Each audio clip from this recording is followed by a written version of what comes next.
B'siyata d'shmaya, we're going to learn Eruvin Daf Tezvav. We're going to start at the very top of the Omud. We're going to continue learning some halachas of Lechi. Says the Gemara Itmar, Lechi ha'oimeid me'elov abayr omar hava lechi, Rava omar loy hava lechi.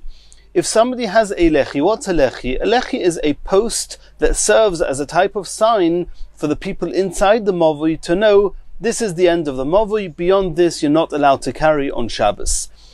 Now, if you have a lechi that you put there with the intention of being a lechi, that's the most ideal type of lechi. You put the heker there, you put it there as a post, as a sign.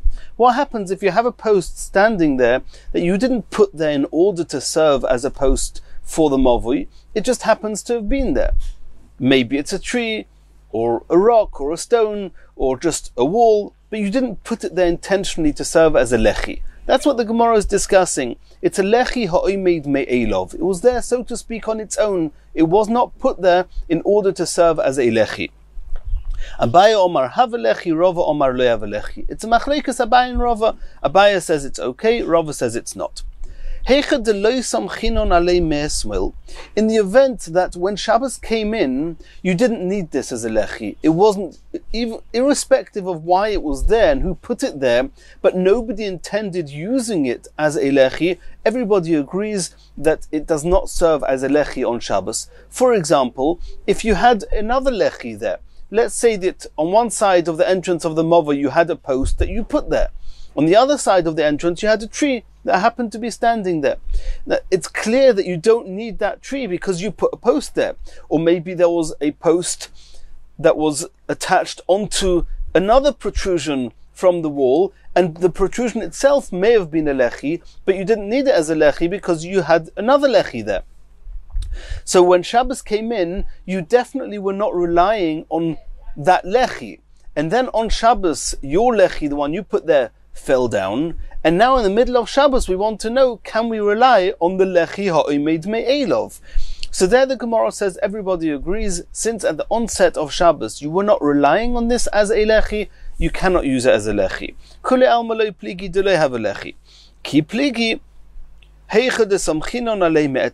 the event that before the onset of Shabbos you knew that you needed to have a lechi, and that this object here, or this tree, or whatever we're going to be discussing, this lechi ha'oimeid me'elov, is there from before Shabbos to be used as a lechi, that's where the machleikus is. Do we say, since you didn't actually put it there as a lechi, it was there on its own, it's not considered a lechi? Or do we say, no, it doesn't matter how it got there. As long as when Shabbos came in, you were relying on it, it's a good lechi.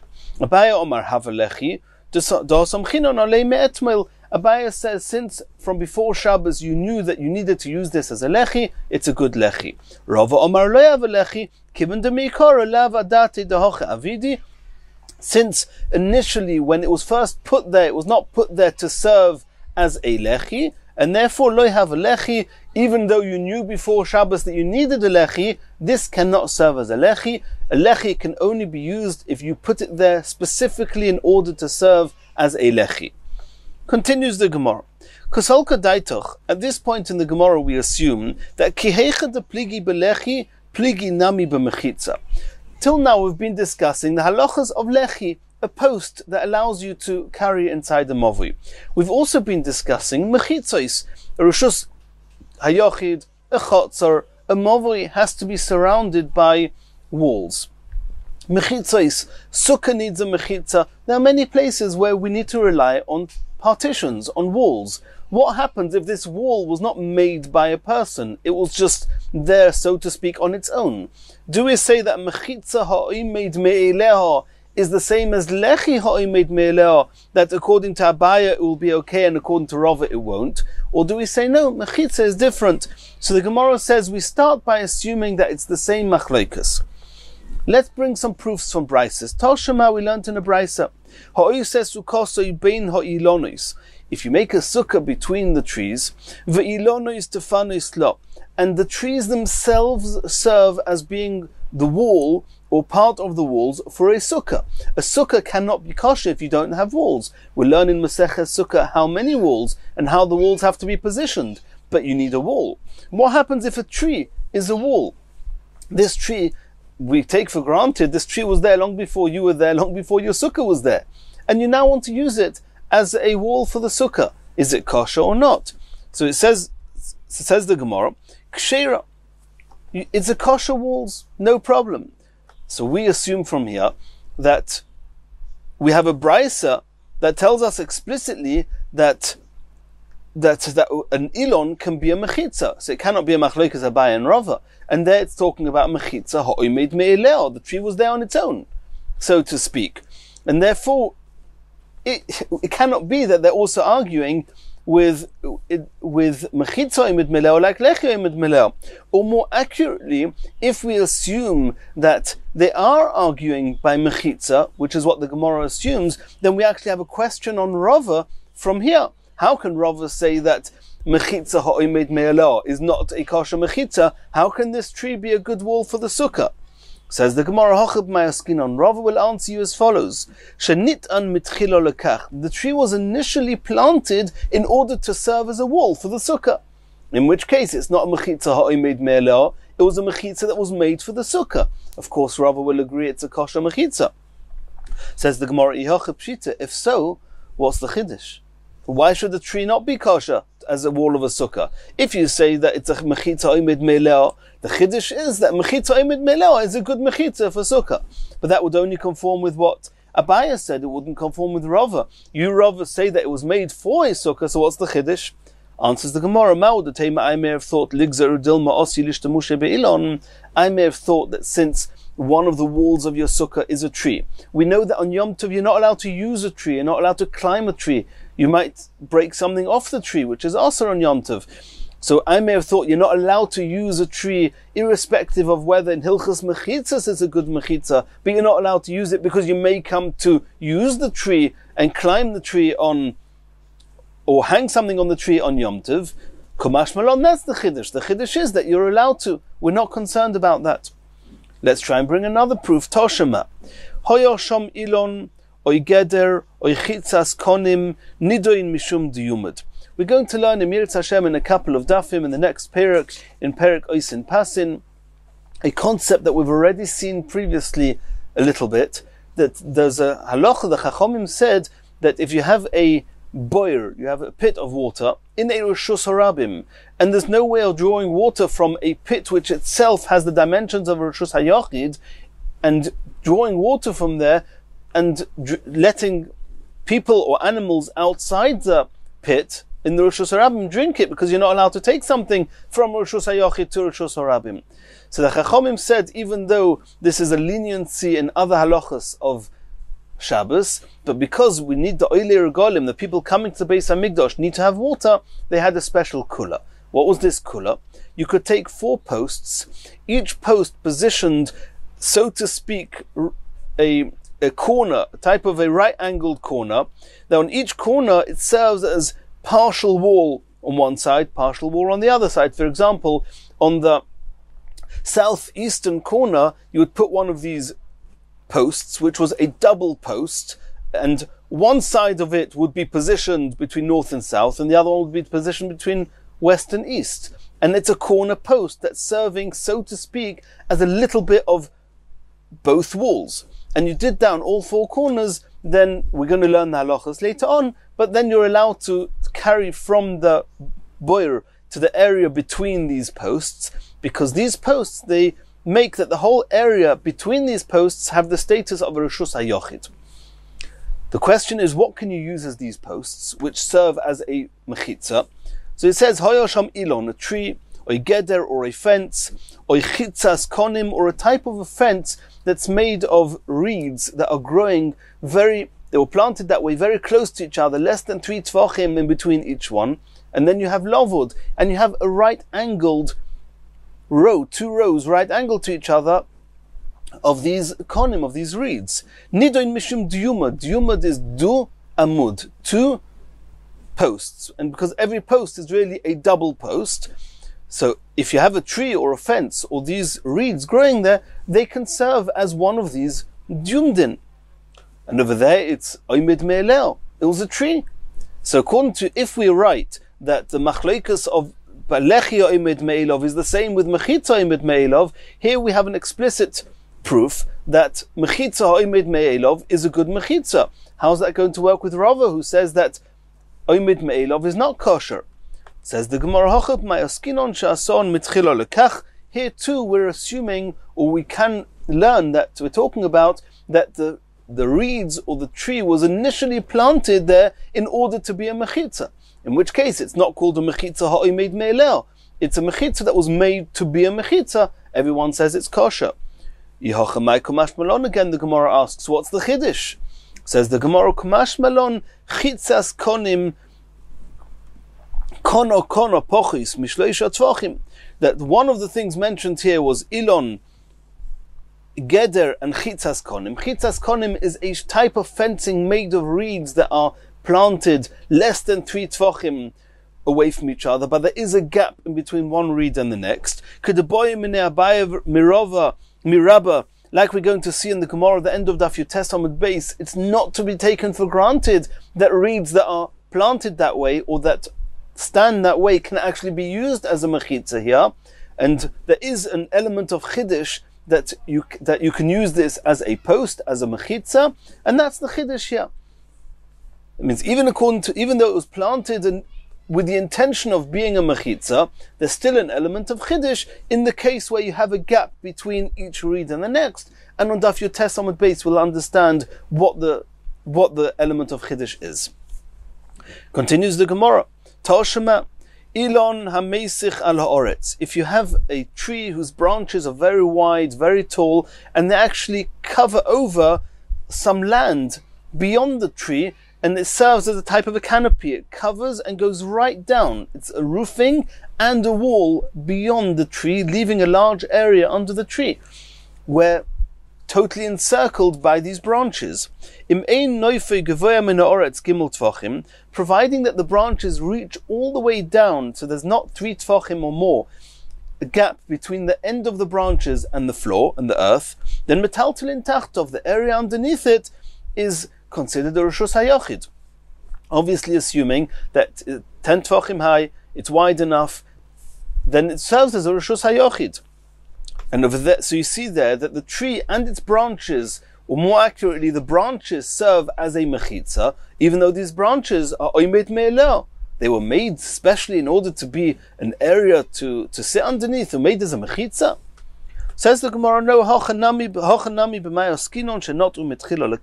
we can assume that over here also, according to Rava, we'll have to say, he planted this tree in order that its branches should serve as a mechitza. If it was made specially in order to be able to sit and have shade underneath it, then it should be considered a proper Rishus HaYachid, and we know that there's different types of Rishus HaYachid. That anything that's totally encircled, biblically speaking, is a Rishus HaYachid. But we know that on very large areas, more than 100 amos by 50 amos, base sosayim, the area that you can plant 2 saw of produce in it, then larger than that, you're only allowed to carry in such a large area, even if it's circled, only if it's circled to be used for residential purposes. But if it just happens to be surrounded by a wall, but it's not used ledira for residents, you're only allowed to carry up to the area of Beis Sosayim. So over here, if you have this tree, assuming that it was not made specially to be used inside it, you obviously cannot carry in it more than a Beis Sosayim. The question is, if we are talking about, and if how Rava had to explain that you made the tree in order to be able to get shade inside it, it means that this tree was made in order to serve the area inside it. It was made for residential purposes. If so, you should not be limited to Beis Sosayim. Aloma Omar Rav Huna Bereidu Rav Yeshua Ein Metaltalin Boy Elo Beis Sosayim. Why then is the halacha? And that's what Rav Huna said, that you're only allowed to carry there up to the area of Beis Sosayim. Answers the Gemara, I'll tell you why. It's true that it was made in order to sit inside it, which is a type of a residence. However, there are different types of residence. There's a type of residence that I want to be here. This is my home, this is where I live, this is where my animals live, this is the place where we want to be. There's another type of residence where I don't want to be here at all. And I'm not really needed here. All I need to do is to be adjacent to the area outside of this. For example, if you've got a watch guard who's watching a field and he doesn't want to be in the scorching heat while he's watching the field, so on the edge of the field he'll have a tree like this and he'll go underneath it and get some shade. But he wants to be here. He wants to be in here. No, I just don't want to be in the scorching sun. And why am I sitting here? Not because I want to be here, but because I need to be watching the field which is outside of this area. Since the reason that I'm here is for the sake of the area outside this Rishus HaYachid, therefore it's not called Mukaf Ladira, and you can only carry till Sosayim. That's what the Gemara says. Mishum dahavadira, it's a type of residence. Shetashmisha la'avir. Its use, the reason I'm here, is in order to be adjacent to the air, to the area outside of here, to watch the fields. V'chaldira shetashmisha la'avir ein metaltelin bo elo beis osayim. Since this is not my preferred residence, this is not where I live, it's not called Mukaf Ladira, and therefore you're only allowed to carry till Beis Sosayim. Continues the Gemara Toshima. We'll try and bring another proof. Shavas Betel. If when Shabbos came in, he was sitting on top of a mound that was Shehu Gavoya Asora, it was 10 Tfachim high, V'hu Me'arba Amos V'ad Beis Sosayim, and it was at least 4x4 Amos wide, and it was up to the point of Beis Sosayim. It didn't have any walls surrounding it, but since it was 10 tefachim high, then the sides of this mound are called a mechitza, and we say a good asik, which is a virtual type of wall, as if the edges of this mound stretch all the way up to the sky, creating a virtual type of wall around the top of the mound. It's called a Rishus HaYachid. So if somebody was there when Shabbos came in, V'chein beneka shu omoy kasara, or in a crack, a crevice, in a boulder, in a mountain, in a rock, which is 10 tfachim deep. V'hu me'arba amos v'ad beis Sosayim, and it's at least 4 amos by 4 amos wide up to beis Sosayim. V'kamo ktsura, or if he's positioned himself in an area where the grain had been cut already, had been harvested, v'shiboilois, and the upright stalks, makifois oisa, was surrounding it, and they were 10 tfachim high, and so he's enclosed in an area which has a type of wall around. Mahalech eskula, he's allowed then, since this is where he was when Shabbos came in, he's in a Rishus HaYachid, he's allowed to obviously carry or walk around the whole area within the Rishus HaYachid, v'chutzolo alpaim amma, and he's allowed to walk, not carry, but walk 2,000 amos beyond where he settled on Shabbos, beyond the Rishus HaYachid, which is where he was when Shabbos came in. So you see here clearly that you've got grain that acts as a wall, you've got the cracks, you've got the rocks, the boulders that all act as a wall, the mound, and these are mechitzos she'oimdos me'eleo, and nonetheless they serve as mechitzos. You're going to say they were initially made in order to serve as walls. In the case where you've got the stalks, where the Rishus HaYachid was a clearing inside a field where you've got upright stalks all the way around, there you'll get away with that. You'll say that I planted these stalks in order to be a mechitza.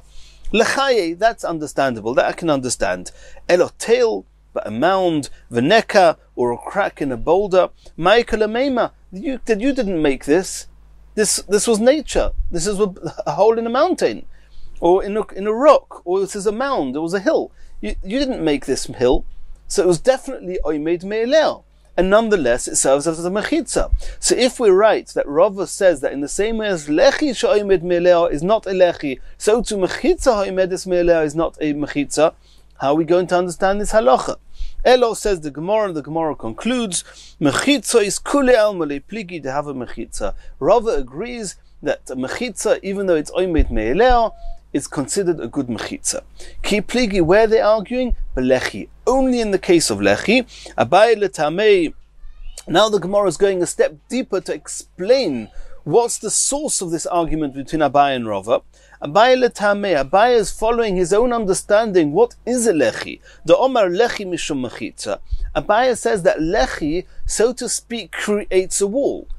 It creates the fourth wall of this mavui.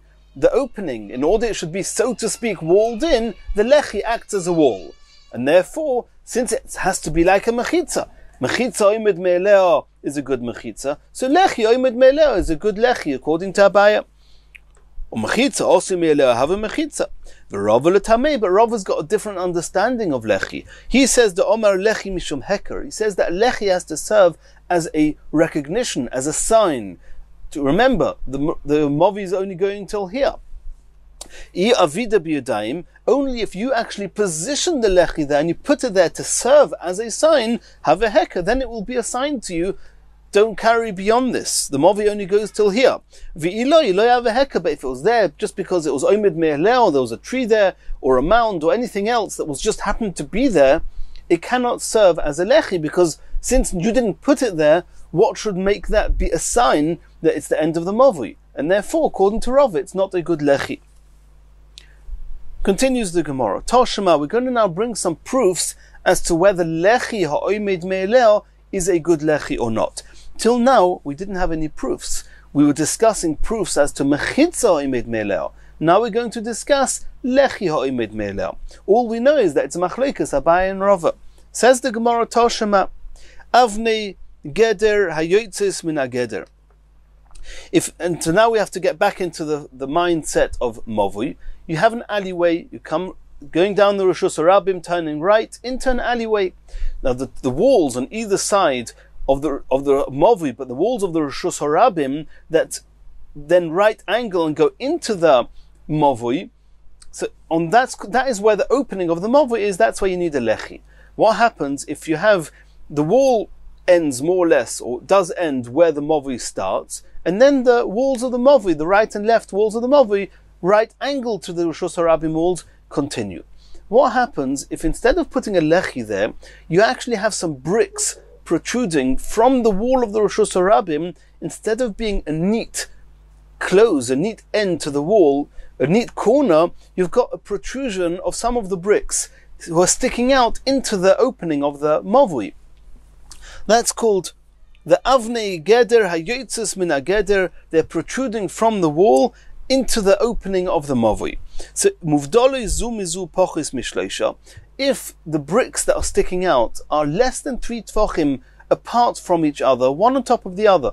For example, if you've got lots of rows of bricks and every second row is sticking out, but each row is not wider than is not 3 tefachim wide, then in tzarech lechi acher, since there's less than 3 tefachim between one of these protruding bricks and the next, we look at it as being full. That's what lechi does, as an extension of each other, and then it's as if the wall protrudes into the mavui and serves as a lechi.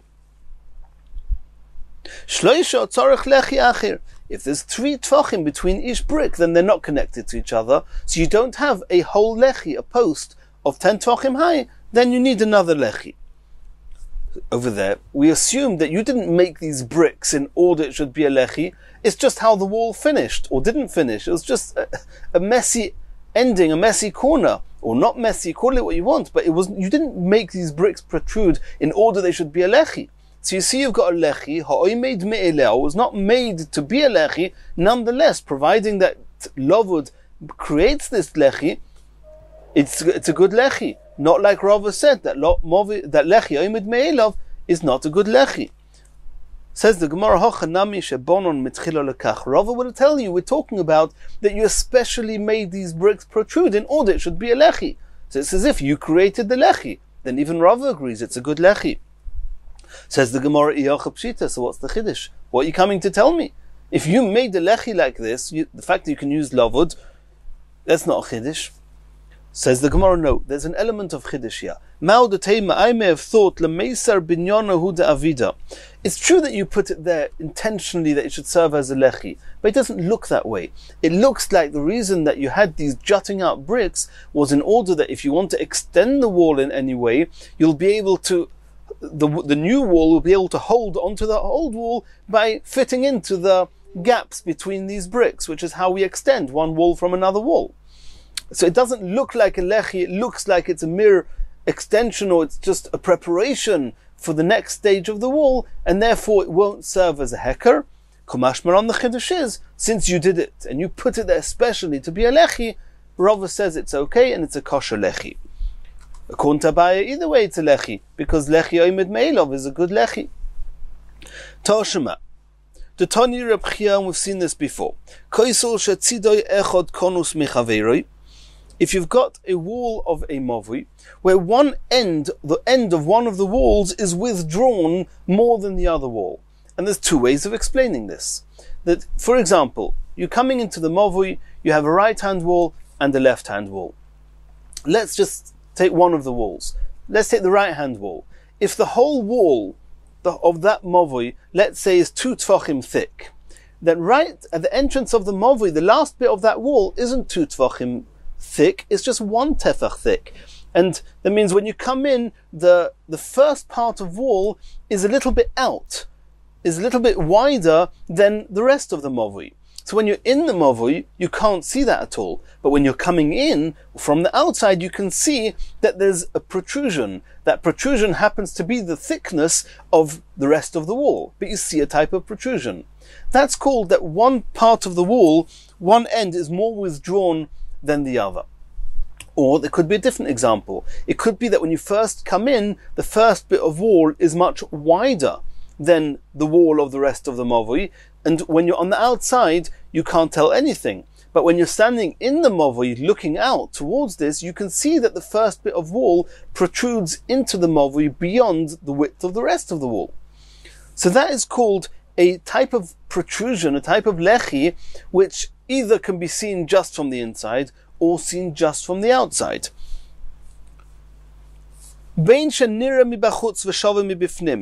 Irrespective of whether it can only be seen from the outside, or it can only be seen from the inside, either way, nidun mishum lechi. That's the Bryce of Reb Chia. We've seen it a couple of times already.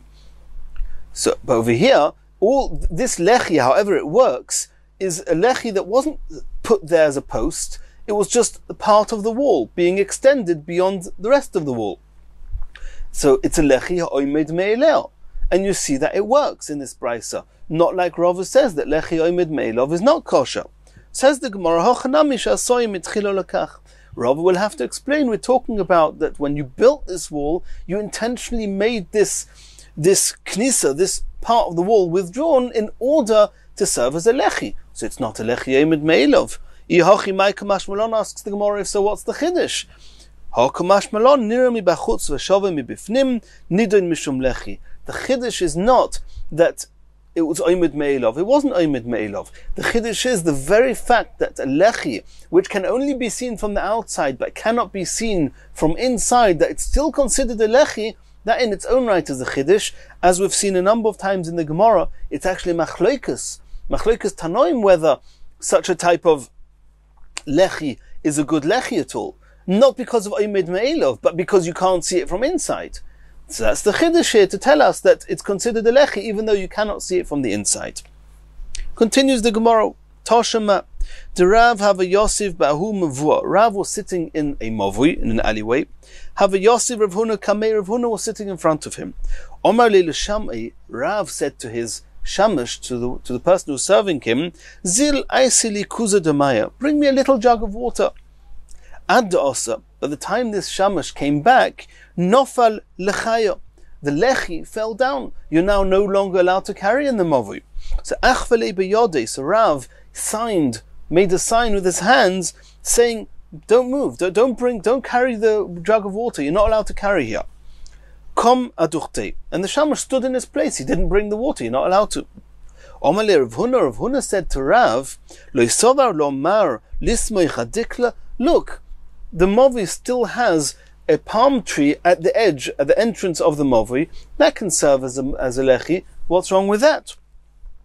Omar, so Rav answered to Rav Huna, Domi haim rabonon. This sage, referring to Rav Huna, commandoloi parshi inish. B'shmaita, Rav was saying, it sounds that you, Rav Huna, nobody has explained to you the halachas of Eruvin, of lechi. Misam chinon olei me'etmel. Did we rely from before the onset of Shabbos that we're going to use this dekel this palm tree as a lechi. When Shabbos came in, there was another lechi. We were not relying on this lechi. So you see from the words of Rav, the only reason that you could not use this palm tree was because when Shabbos came in, we didn't need to rely on it. However, in the event that there would not have been another lechi, we would have been able to use this tree as a lechi, even though it's a lechi ha'oimed me'elav. And that seems to conform with what Abaya said. That Abaya said that lechi ha'oimed me'elav is a good lechi. The Gemara says, Leima, let's give a suggestion. Leima Abaya v'Rava b'deloi samchinon alei pligi. Even though right at the beginning of the Amud, when we started this Gemara, we saw that the Gemara took it for granted that if you do not need to rely on the lechi, everybody agrees, even Abaya agrees, it's not a good lechi. If you do need to rely on this lechi from the onset of Shabbos, but you didn't actually make it as a lechi, it was there on its own, that was the Machlekes Abaya v'Rava.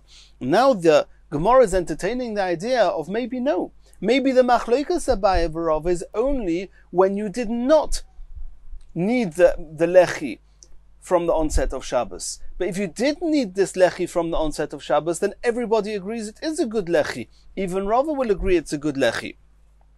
And if that was the case, then the Rav's psak, which is talking about, which Rav said explicitly that we did not need to use this tree as a lechi, would be following just Rava. They're only arguing when you didn't need to rely on this lechi from before Shabbos. But in the event that you did need to rely on this lechi before, have a lechi, everyone agrees it's a lechi. In which case, Rav would be following Rava. Says the Gemara, no, it cannot be. There's no way in the world that Rava says that a lechi oimid me'elav, even if you do need to rely on it from before Shabbos, is a good lechi. We have explicit proof that Rava says it's not a good lechi, even though you did not have another lechi at the onset of Shabbos. Where do we know this from? Tahu barko. There was this type of balcony or this porch, Tehava bei bar chovu, that was in the place of bar chovu. And bar chovu is a scribe. He was a sofer in the place of Abaya. Is mentioned a few places in Shas. Tehava pligi bo Abaya v'Rava kula shanya. One of the pillars holding up this balcony was exactly positioned at the entrance of a mavui, and they were arguing for years. Kula shanayu. So if you say just arguing one Shabbos, I may have thought that maybe there was a lechi there from another lechi there before Shabbos, and therefore we were not relying on this pillar to be a lechi, and therefore they argued on one particular Shabbos. But it says here they argued all the years, which means that even though we knew that we have to rely on this beam, nonetheless, Abaya said it was okay, Rava said it was not okay. Why was it not okay? Because it's a lechi oimid me'elov. It wasn't made in order to be a lechi. So you see clearly that Rava says it's not a good lechi, even though you had to rely on this omud for a lechi. And so Rav's psak, who says that the reason that the tree could not be used was only because we didn't rely on it from before Shabbos. But had we known from before Shabbos that we need this as a lechi, it would be a good lechi, even though it's oimid me'elov, clearly saying that Rav said the halacha was like Abaya. And Rashi actually brings that even though in most cases in Shas the halacha is like Rava, there are 6 cases which are the halacha is like Abaya. The Rosh Tevis of them is Ya'al Kagam. The Lamed is Lechi Ha'oimid Me'elov, that indeed the halacha is like Abaya, that Lechi Ha'oimid Me'elov is a good Lechi, providing that from before Shabbos you needed it and relied on it to be a Lechi. Continues the next Mishnah. Bakoil oisim lechoyayin, you can make a lechi from anything. Afilu b'dovo sheyesh be'ruach chaim, even from something alive, an animal. If you have an animal that's big enough and it's standing there 10 tefachim high, adjacent to the edge of the mavui, you can use an animal as a lechi. Reb Meir oiser. Reb Meir says no, an animal cannot be a lechi. Another halacha, another machlokes as to whether animals can be used. Umetame mishum goylel. The cover of a tomb, of a kever, of an orin, is called a goylel, according to Rashi. And the halachas of goylel is that it has the same status of tumah as a dead person. If you were to take this goylel afterwards without the dead person and put it inside a room together with other things, everything would become tomeh because of oihel hameis. or oihel of a goylol. Umetame mishum goylol, if you put an animal as a covering of a tomb, this animal will receive the status of goylol and will have all the halachos, and it will be tomei meis. Reb Meir Matayr. Reb Meir says that an animal which is live cannot serve as a goylol, and if it does not receive the halachas of goylol. And third halacha, of gitei noshim, if somebody wants to divorce his wife, he's got to write a get. He can write it on an animal whilst it's alive and give the animal to his wife, and that's the get. That's the Tanakama. Rabbi Yossi Aglili says you cannot write a get on an animal, on anything live. Says the Gemara, Tanya Reb Meir Omer, Kol davar sheyesh bei ruach chaim ein oisin oisoi lo doifen lesukkah v'lo lechi lemavui v'lo pasin lebirois v'lo goylol lekever. Reb Meir, as we saw in our Mishnah, holds that there's a number of halachas where you need a mechitza, that you cannot use a live animal or anything live as a mechitza. That includes the mechitzas of sukkah, lechi, or the pasin that we spoke about, the corners, the posts that would be on the four corners surrounding a pit in Rosh Hashanah. There are types of mechitzas, and according to Reb Meir, you cannot use an animal to take that place. V'lo goylol lekever, nor can it be used nor will it receive the halachas of goylol on a tomb. Mishum Rabbi Yossi Aglili Omru. Rabbi Yossi Aglili adds, as we saw in our Mishnah, not only those cases, but also af ein koisun alav gitei noshim, you also cannot write a get for a person to divorce his wife on an animal. My Talmud Rabbi Yossi Aglili. So the reason of Reb Meir we can understand, because an animal might die on Shabbos, it might shrink and lose the status of a mechitza, and therefore from the onset we do not let a person use an animal for a mechitza. But why should we not be able to write a get on the back of an animal? My Talmud Rabbi Yossi Aglili de Tanya. So it says in the pasuk says Ki yikach ish isha uba'ala v'hoyem lo simtza chen be'enov. If a person married a woman and then he doesn't like her anymore, ki motza bo ervas dova, because he found that she was acting inappropriately. V'kosav lo sefer krises, he writes for her a sefer krises, a scroll of severing, of cutting ties. V'nosan b'yado, he gives it in her hand. V'shilcha mibeisoi, and he sends her away from his house. That's what it says in the pasuk. So the Brisa says in the pasuk, v'kosav lo sefer. It has to be written on a scroll. What does it mean, sefer? Ein di elo sefer. I may have thought it has to be written on a sefer, on a scroll, on a piece of parchment. Minayin l'rabbis kol davar. How do you know that you write a get on anything, not only on a sefer? Talmud leima v'kosav lo. It says v'kosav lo. Just write it for her, to her. If you've written it to her, it doesn't matter where you've written it. Mikol mokim, anywhere. Im kain, now that we've learned from the Kosav law that sefer is lav dafka, it doesn't have to be written on a sefer, it can be written anywhere. Im kain ma Talmud lema sefer. Why do I need to say the word sefer? Sefer means it was written on a scroll. It doesn't have to be written on a scroll. Loima lecha, to teach us ma sefer davo she'ein bei ruach chaim ve'ein ha'oichel, in the same way as a sefer, a scroll, is not alive, nor is it a food item. Af kol davar, when it says that v'kosav lo mikol mokim, you can write it on anything on one condition, she'ein bei ruach chaim ve'ein ha'oichel, it's not food, nor is it alive. That's Rabbi Yossi Aglili. V'Rabbanon, according to the Rabbanon, they say that you're allowed to write a get even on the back of an animal, even on something alive. What do they do with sefer? What do they do with v'kosav lo? How are they learning this pasuk? Rabbanon miksiv basefer sefer ksiv. The only reason that I needed to have v'kosav lo to tell us that you can write it anywhere is because it said sefer, which meant write it on a scroll. To tell us, it doesn't mean write it on a scroll. You have to have a kosav lo. But the Chachamim say that the word sefer just tells us l'saper, it's just narrate, it's just say the story that you married this woman and now you want to divorce her. Sefer ksiv l'sfiras dvarim ba'alma hu da'asa, it's just coming to tell us the sequence of events. That's v'kosav lo sefer. And since the word sefer is not telling us where to write it, it's just telling us what to write, you cannot learn from sefer that it cannot be written on an animal. Because how did Rabbi Yossi HaGlili say you cannot write it on an animal? Because it has to be similar to sefer. But according to the Chachamim, sefer is not telling us where to write it, it's just telling us what to write, and therefore you cannot learn those halachas. Ask the Gemara, "V'Rabbanon hai v'kosav lo imay dor shibei." According to Rabbi Yossi HaGlili, the v'kosav is telling us where to write it. I may have thought it has to be written on a scroll, so we need the word. Sefer is telling us where to write it. I may have thought you have to write it on a scroll, so I need v'kosav lo to say you can write it anywhere. But sefer still tells us where to write it, to the exclusion of animals or food items. According to the Rabbanon, that sefer is not telling us where to write it. So you can write it wherever you want. So I don't need v'kosav lo to tell me that you can write it anywhere. You only needed v'kosav lo because sefer is telling us where to write it, and you shouldn't think that sefer means you have to write it on a scroll. You need v'kosav lo. But according to the Chachomim, that we don't learn from sefer where to write it, I don't need v'kosav lo for that. What are they going to do with v'kosav lo? Hahu b'boyle is coming to teach us another halacha.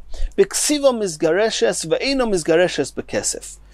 To tell us the only way one can divorce a woman is by giving her something written, a written get, a bill of divorce. But you cannot give her money and expect her to be divorced by that. Why should we have thought that giving her money will divorce her? I may have thought there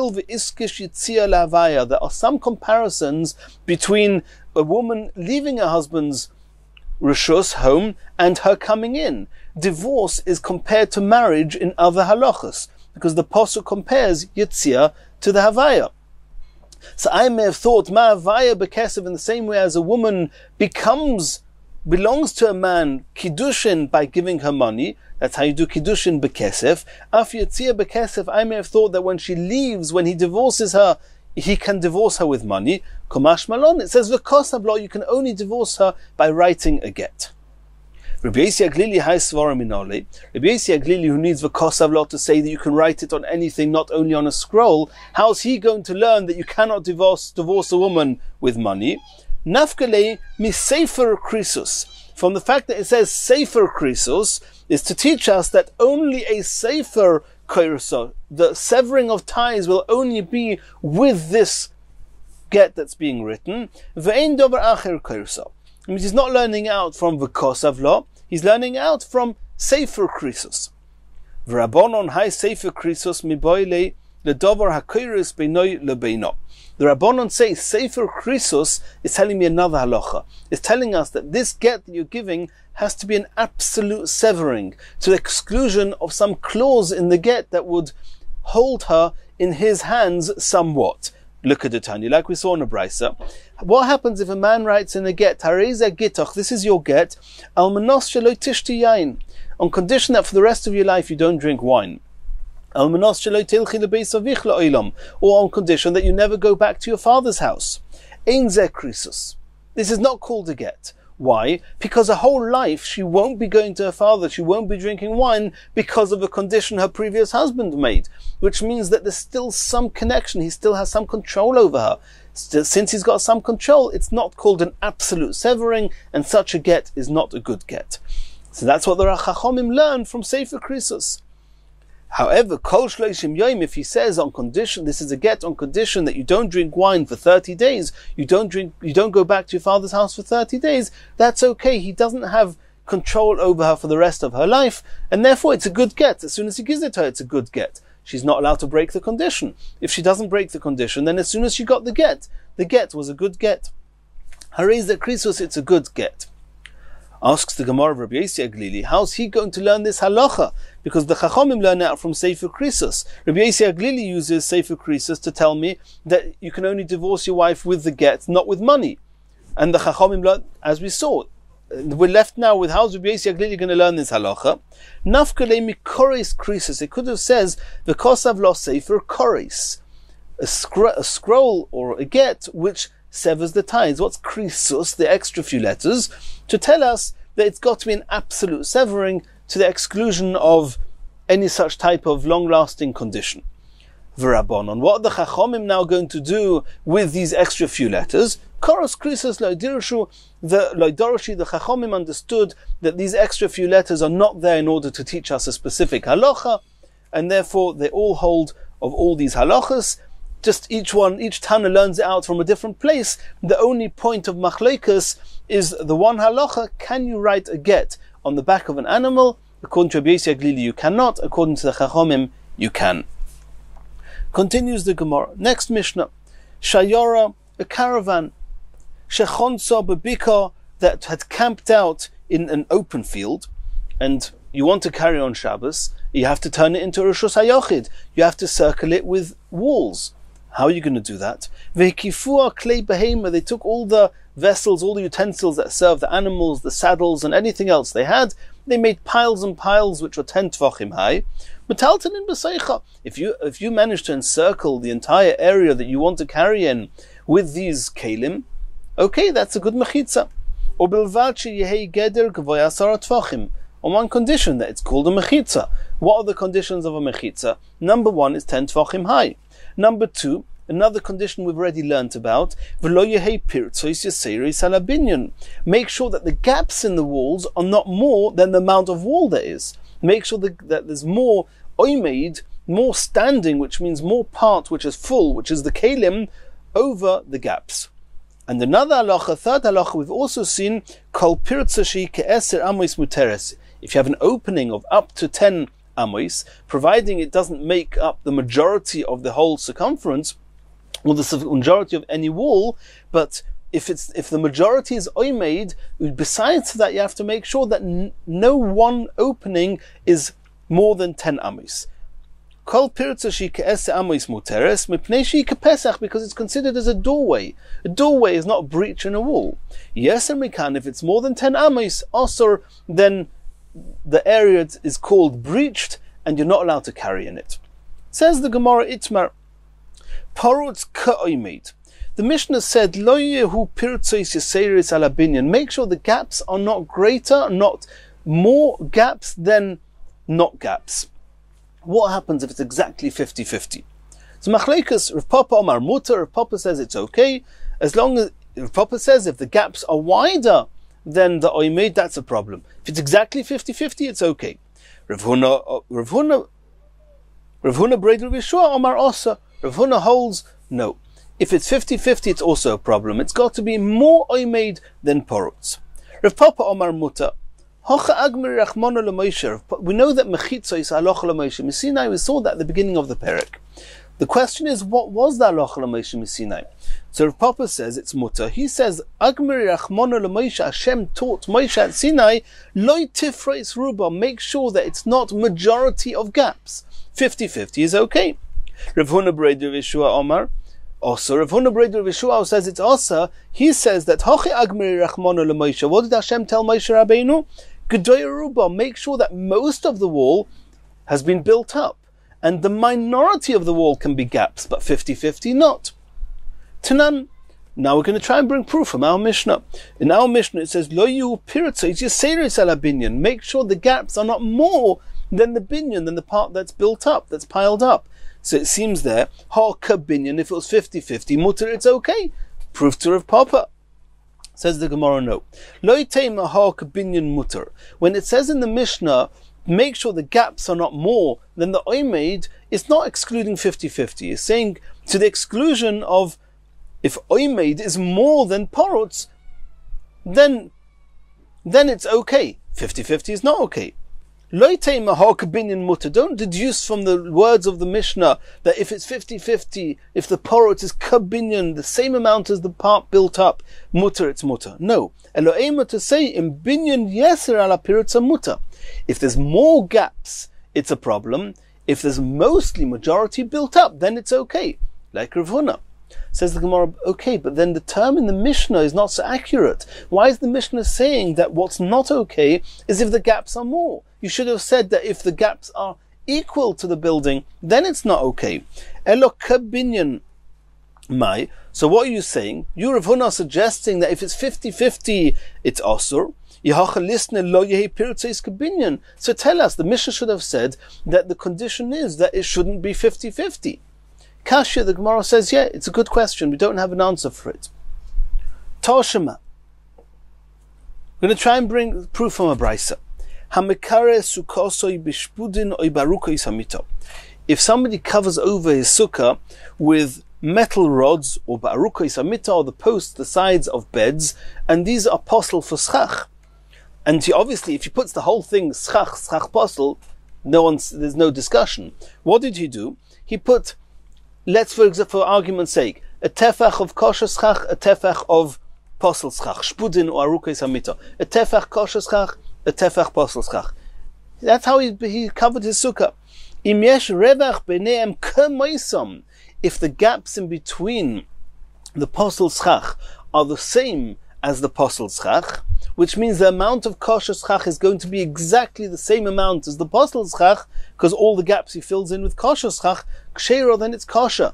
So you see here, proof to Rav Papa, that porutz ka'oimed, schach kosher being similar to oimed, the schach posel relative to hilchas schach is like porutz, it's not good, and we see that 50-50 is kosher. Not like Rav Huna, who says 50-50 is not okay. Whenever you need a mechitza or you need schach, it needs to be roiv, has to be schach kosher. Roiv has to be built up. Says the Gemara, no. We're talking about that the gaps between the posel schach are wide enough. It's true that we call them both a tefach. It's kamoisam. They're both called a tefach, but not mamash. The tefach of the posel schach is exactly a tefach. The tefach in between is wide enough that you could easily put a tefach of kosher schach inside it. Or you could easily put another tefach of posel schach, if you wanted to, inside it. Since you can easily take it in and out, it must mean it's a little bit wider than the tefach of the posel schach. If it's a little bit wider, that means the schach kosher is going to be that little bit more than the schach posel. And then it's going to be kosher. It's called oimed, merubah ala porutz. Asks the Gemara, we said before that it's talking about im yesh revach b'neim k'moisam ksheira. We're talking about that it's the same distance in between them.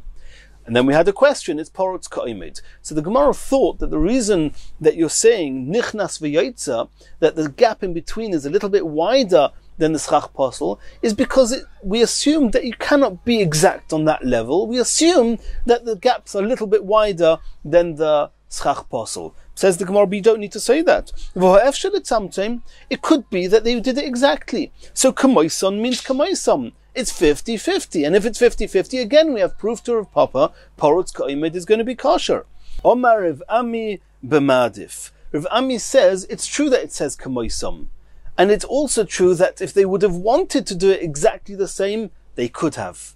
But what we mean is, says Rav Ami, kamoisam means that the gaps are, that you could easily put the same amount into the gaps, which means that the gaps are a little bit wider. I didn't mean that the gaps are wider because I couldn't do it exactly. I could have, but I didn't. I chose to do it that I could easily put that tefach into the gap, which means the gap is a little bit more than a tefach, which means there's going to be more kosher schach than posel schach. It's going to be oimed merubah ala porutz, and even Rav Huna will agree that it's kosher. That's what Rav Ami said. Rava Omar, Rava says no. We could have done it exactly, and we did do it exactly. When it says kamoison, it means kamoison. The gaps are exactly the same width as the posel schach. So the area available for the kosher schach is exactly the same as the posel schach. It will be porutz ka'omed. How will we override that according to Rav Huna? So he says as follows: Im hoyu noisnin erev noisnoi shesi, shesi noisnoi erev. Shesi means lengthwise. Orev means widthwise. For example, if you have the metal rods or the bedposts, which are posel schach, a tefach wide, going across the sukkah from north to south, one tefach wide, a tefach gap, exactly a tefach, and then another tefach from north to south with these poles that are posel schach. So if I were to fill up the gap exactly with kosher schach, it would be porutz ka'omed. And if it's kosher, and it is kosher, we'll have a problem. It's like Rav Papa, not like Rav Huna.